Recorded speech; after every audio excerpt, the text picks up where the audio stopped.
Bioinformatics Micromodules, UPGMA.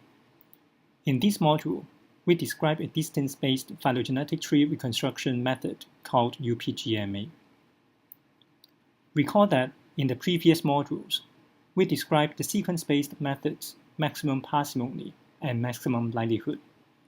These methods consider the contents of the input sequences when reconstructing the phylogenetic trees. On the other hand, distance-based methods require only the pairwise distance among input sequences, but not the sequences themselves. Why is it a good idea? One reason is that when sequences are long, it could be very difficult and time-consuming to reconstruct phylogenetic trees when the full sequences are considered. Distance-based methods could be more efficient, and they are suitable when only the tree topology and branch lengths are needed, but not the ancestral sequences. In this module, we will assume that the evolutionary distance for each pair of input sequences can be computed by a certain procedure. For example, a procedure based on sequence alignment and imputation model. When these distances are ready, the original sequences are no longer needed by the distance-based algorithms. Now, let's study a particular distance-based method called UPGMA, which stands for Unweighted Pair Group Method with Arithmetic Mean. It is a hierarchical clustering method that merges two clusters at a time until all the nodes are connected in a single tree. Specifically, the first step of UPGMA computes pairwise distances of the input sequences as mentioned. In the second step, each input sequence is considered a cluster by itself. Then in the third step, the two clusters with the smallest distance are merged to form a bigger cluster. If every cluster represents a single sequence, the distance between two clusters is simply the distance between the corresponding sequences, which has already been computed in step 1. What if a cluster contains multiple sequences? In this case, the distance between two clusters is the average distance among all the sequence pairs from the two clusters. For example, if cluster 1 contains sequences A and B, and cluster 2 contains sequences C and D, then the distance between these two clusters is the average of 4 distances, namely the distances between A and C, between A and D, between B and C, and between B and D. This averaging is precisely the reason for this algorithm to be called Unweighted Pair Group Method with Arithmetic Mean. Now, continuing our discussion of step 3, after merging the two clusters with the smallest distance, the distance between this new cluster and all other clusters is computed. Step 3 is then repeated by merging the two clusters that are closest now. The whole procedure finishes when all clusters are finally merged into one single cluster. Let's see an example. Here we have 5 sequences, A, B, C, D, and E. Please notice that these are the names of the sequences, but not their actual sequences. In the first step of UPGMA, we compute the pairwise distance values, and we suppose these values are already computed as shown in the table. Now, among all the distance values, the smallest is 4, between A and C, and also between B and E.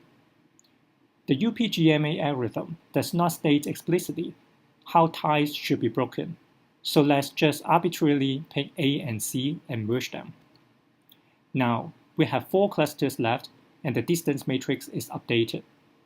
For example, the distance between this new cluster and the cluster that contains sequence B is 8, because the distance between A and B is 8, the distance between C and B is also 8.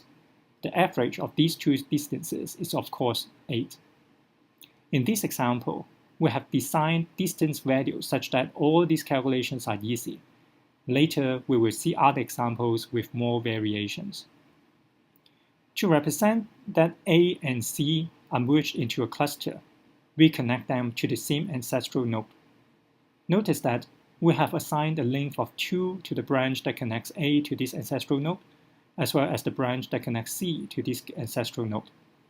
The reason is that the original distance between A and C is 4, and assigning half of this distance to each branch makes intuitive sense.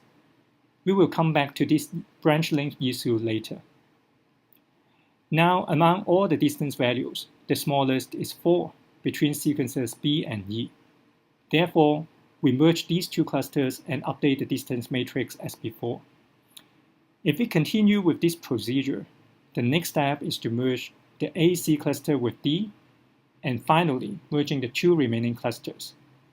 The whole phylogenetic tree is now reconstructed. Let's make several observations from this example. First, the resulting tree topology is actually unique, in the sense that even if we had chosen to merge B and E first before merging A and C, the final tree topology would still be exactly the same. Second, in the final tree, the total branch length between any two leaf nodes is the same as their distance in the original distance matrix. For example, in the final tree, from node A to node E, the branch lengths are 2, 1, and 1 when going from A towards the root, and then 2 and 2 when going from the root to node E.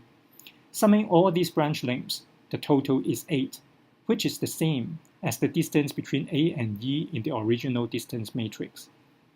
In fact, this is also the case for any pair of sequences. Finally, our third observation is that all the leaf nodes have the same distance of 4 from the root node, which is nice because if the distance values represent time, every leaf node should have diverged from the root sequence for the same amount of time. Now our question is, do we always get these three properties when we use UPGMA to reconstruct phylogenetic trees? For the first property about the uniqueness of the resulting tree topology, it is easy to see that UPGMA could produce different tree topologies if ties are broken in different ways. For example, for the three sequences shown, in the first step, we can either merge A and B or merge B and C. Then in the second step, the remaining sequence is merged. The two resulting trees have different tree topologies, since one cannot be converted to the other simply by changing branch lengths or swap the left-right order of sibling nodes. For the second property about having the total of branch lengths equal to the original distance, the example shown here tells us that it is not always achievable. Here, in the first step, B and C are merged to form a cluster. When A is merged into this cluster in the next step, it is impossible to assign the branch lengths such that all the total branch lengths equal to the corresponding distance values. To see why, note that the distance between A and B is 4 in the original distance matrix, and therefore the total branch length from A to the parent node of B and C should be at most 4. As a result, we need to assign at least 4 from this node to B in order to maintain the distance between A and B to be 8. However, if we do that, then the total branch lengths between B and C will be at least 4, which is larger than the original distance of 2. So we conclude that for some input distance matrices, UPGMA cannot produce trees in which total branch lengths equal the corresponding distances in the matrix. If a phylogenetic tree has all total branch lengths between leaf nodes do correspond to the corresponding distance values, we call it an additive tree.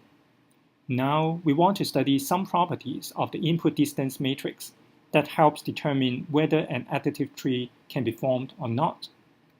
Formally, if the original distance matrix satisfies these 5 properties, we can get an additive tree with every leaf node equal distance from the root, which is the third observation we made in the first example. So what are these 5 properties? The first 3 are just basic properties that we expect from all distance matrices. That all distance values are non-negative, that the distance between two sequences is 0 if the sequences are identical, which implies that all diagonal entries are 0, and that the matrix is symmetric. The fourth property is that for any 3 sequences, the sum of the distances of 2 pairs cannot be smaller than the distance of the third pair. This is called the triangle inequality, because if you draw 3 points on a plane, and form a triangle, the total length of two sides of the triangle cannot be smaller than the length of the third side. Finally, the fifth property is that among the three pairwise distances of any three sequences, we cannot have one of them larger than the other two. Now, let's look at some examples.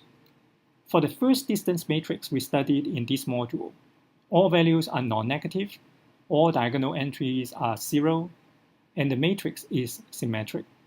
Therefore, the first three properties are satisfied.